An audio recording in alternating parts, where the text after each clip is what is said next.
வணக்கம். அன்பார்ந்த சுபிக்ஷா டிவி நேயர்களுக்கு உங்கள் ஜோதிடர் ஜெயமஸ் சந்திரமௌலியின் பதிவு. 2026 புத்தாண்டு பிறக்கிறது. இந்த புத்தாண்டு ஒவ்வொரு ராசிக்கும் எப்படியெல்லாம் பிறக்கும்? கன்னி லக்னத்தில் கார்த்திகை நட்சத்திரத்தில் ரிஷப ராசியில் பிறக்கிற இந்த புத்தாண்டு நம்மளுடைய ராசிக்கு எப்படியெல்லாம் பலன் தரப்போகுது என்பதை வரிசையாக நம்ம பார்க்க இருக்கிறோம். விருச்சிக ராசிக்கு 2026 எப்படிப்பட்ட பலன்களை தருகிறது? ஏற்கனவே நமக்கு அஷ்டம குருவில் சில பிரச்சனைகளை சந்தித்து கொண்டிருக்கிறோம். பணத்தட்டுப்பாடு, கடின உழைப்பு இருந்தும் கூட பண வரவு குறைவு, பழைய பிரச்சனைகள், கடன்கள், வழக்குகள், பகை, எதிர்ப்புகள் இவையெல்லாம் குருவனுடைய பலவீனத்தினால நமக்கு சிரமமாக இருக்கிறது. ஆனாலும் கூட சமாளித்து கொள்ற அளவுக்கு குரு தன்னுடைய சொந்த நட்சத்திரத்துல இருந்து நல்ல பலனை தருகிறார். புனர்பூசம் என்பது குருவை தன்னுடைய சொந்த நட்சத்திரம் என்பதனால மீனத்தினுடைய 5ஆம் வீட்டின் பலனையும் அது நமக்கு சேர்த்து தருகிறது. இந்த 5ஆம் இடம் 8ஆம் இடத்தினுடைய தீங்கு தீமைகளை, கஷ்ட நஷ்டங்களை குறைக்கிறது. அதனால ஒரு ஆசுவாசம். இந்த 5ஆம் இடத்துல சனியும் இருக்காரு. அவர் முதல்ல குரு நட்சத்திரத்திலையும் அதற்கு பிறகு சனியினுடைய நட்சத்திரத்திலையும் செல்வது ஓரளவுக்கு நமக்கு என்ன பண்ணணும்னா, யாருக்கெல்லாம் சனி திசாபுத்தி நடக்குதோ அவங்களுக்கு தொழில் பலத்தை கொடுப்பார், உத்தியோக பலத்தை கொடுப்பார், சர்வீஸ்ல ஏதோ ஒரு சேமிப்பை வெறுக்க வைப்பார். அதனால ஓரளவுக்கு பிரச்சனைகள் இல்லாமல் நம்ம பிரச்சனைகளுக்கு தீர்வு காணக்கூடிய வகையில பண ஆதாயத்தை கொடுக்கக்கூடிய வகையில சனி ஹெல்ப் பண்றார். ஜூன் மாதத்துக்கு அப்புறம் பார்க்கும்போது குரு மிதுனத்துல இருந்து கடகத்துக்கு வரும் பொழுது, பாக்கியஸ்தானத்துல வரும்போது நமக்கு ஒரு பழைய அவமானங்கள், பழைய இழப்புகள், இதுக்கெல்லாம் ஈடு செய்யக்கூடிய வகையில ஒரு புதிய ஒரு கௌரவம், புதிய வருமானம், புதிய தொழில் பலம் இவற்றையெல்லாம் உருவாக்கக்கூடிய ஒரு அமைப்பு இருக்கு. இதுல 4ஆம் இடத்துல ராகுவும் 10ஆம் இடத்துல கேதுவுமே இன்னும் சில பலன்களை நல்லபடியா செய்யறாங்க. அவங்கவங்க தங்களுடைய சொந்த நட்சத்திரங்கள்ல பயணிப்பாங்க. ராகு சதயத்திலையும் கேது மகத்திலையும் பயணிப்பாங்க. இது வீடு வாசல் யோகங்களை தரும். அற்புதமாக உற்பத்தி சார்ந்த தொழில்களுக்கு நல்ல பலன்களை தரும். அந்த வகையில 4ஆம் இடம், 10ஆம் இடம், 5ஆம் இடமாக இருந்தாலும் 8ஆம் இடத்துல இருக்கிற குரு ஜூன் மாதத்துக்கு அப்புறம் 9ஆம் இடத்துக்கு மாறி இப்ப யாரெல்லாம் கிரியேட்டிவிட்டி மைண்டு, ஸ்மார்ட் ஒர்க்கு, மூளை உழைப்பு செய்கிறார்களோ அவர்களுக்கு இன்னும் கொஞ்சம் கூடுதலாக பலம் கிடைக்கும். அதாவது ஆப்பர்ச்சுனிட்டிஸ் நல்லா இருக்கும். இப்போ ஐடி லைனில் இருக்கவங்க, ஆவணங்கள்ல இருந்தவங்க, கலைத்துறையில் இருக்கவங்க, அனைத்து விதமான கமிஷன் வகை கன்சல்டிங்கில் இருக்கவங்க, இது எல்லாத்துக்குமே ஒரு ஈடுபாட்டை கொடுத்து சூழ்நிலையை மாற்றி அமைத்து ஒரு சர்வீஸை டெவலப் பண்ணி கொடுக்கும். ஆனால் இதே உற்பத்தி சார்ந்த துறை என்கின்ற போது அந்த 9ல் இருக்கக்கூடிய குருவானவர் நமக்கு கொஞ்சம் மைனஸை கொடுக்கிறார்.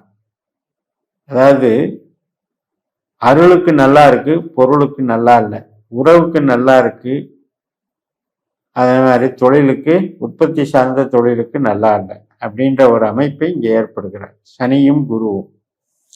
அதை ஈடுகட்டுவதற்கு தான் இந்த ராகு கேது 4-10 ரொம்ப நல்ல நிலைமையில இருக்காங்க. சொந்த நட்சத்திரத்துல பயணிக்கிறாங்க. அதனால என்ன ஆகும், ஒரு சிலருக்கு வேற ஏதாவது இடம் கிடைக்காதா, மாறுதல் கிடைக்காதா, வேற டிரான்ஸ்ஃபர் அமையாதா, வேற வாய்ப்புகள் கிடைக்காதா என்று கேள்வினவர்களுக்கெல்லாம் இப்ப இந்த ராகுனுடைய பலத்தினால மாற்றங்கள் கிடைக்கும். நல்ல மாற்றங்களாக இருக்கும். அதன் மூலம் நம்ம இருக்கிற இடத்துல அனுபவிச்சுட்டு வந்த பிரச்சனைகளுக்கெல்லாம் தீர்வு கிடைக்கும்.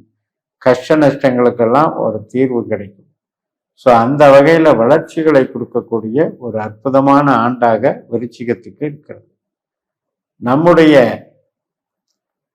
ஒரு ராசி, நம்முடைய ராசியில இருக்கக்கூடிய நட்சத்திரங்கள் அப்படின்றதே குருவும் சனியும் புதனும் தான். அப்ப இந்த சனியினுடைய தொடர்பு என்பது நமக்கு பலப்படுகிறது. எப்பவுமே இந்த சனியினுடைய பலம் இருந்தால் சிந்தித்து நிதானமாக செயல்படக்கூடிய ஒரு பொறுமை, சகிப்புத்தன்மை, ஒரு திட்டமிட்டு செயல்படக்கூடிய ஒரு திறமையை வளர்த்து கொள்வதற்கு அது உதவும்.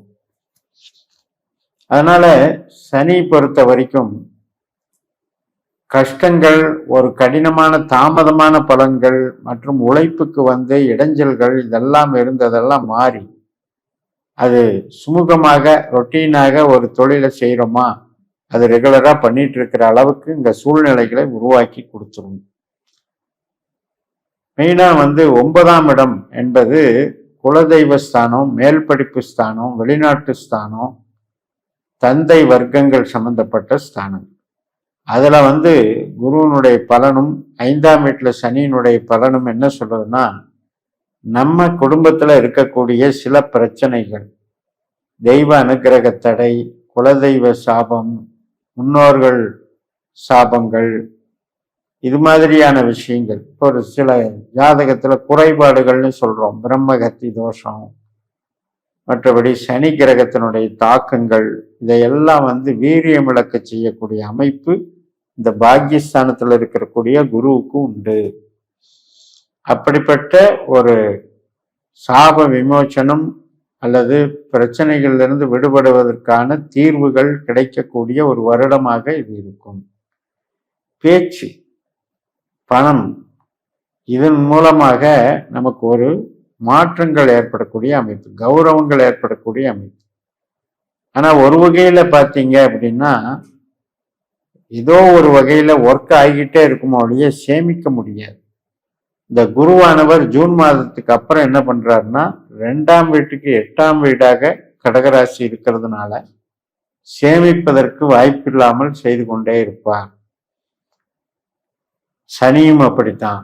அப்ப யாரு ஹெல்ப் பண்ணுவாங்க, சேமிப்புக்கு யாரு ஹெல்ப் பண்ணுவாங்கன்னா ராகு கேதுக்கள் ஹெல்ப் பண்ணுவாங்க. இப்ப உங்களுக்கு மற்ற திசைகள் நடக்குது, ராகு திசையோ, கேது திசையோ, சுக்கிர திசையோ, சூரிய திசையோ, சந்திர திசையோ, ஈவன் செவ்வாய் திசையோ நடக்கிறவங்களுக்கு கூட சேமிப்பதற்கு வாய்ப்புகள் நன்றாக இருக்கின்றன. அப்ப அந்த வகையில நமக்கு குருவனுடைய திசை நடக்கிறதும் சனி திசை நடக்கிறவங்களுக்கும் தான் சேமிப்புக்கு தடைகள் இருக்கிறது. அது மாதிரி திருமண காரியங்கள், அது சம்பந்தப்பட்ட நிகழ்வுகள் எடுக்கும்போது இப்ப குருவோ சனியோ நடக்கிறவங்களுக்கு திருமணம் சார்ந்த விஷயங்களும் குழந்தை பிறப்பு சார்ந்த காரியங்களுக்கும் ரொம்ப ரொம்ப சாதகமாக இருக்கு. அதுல ஒன்றும் இப்போ குறைபாடு இல்லை.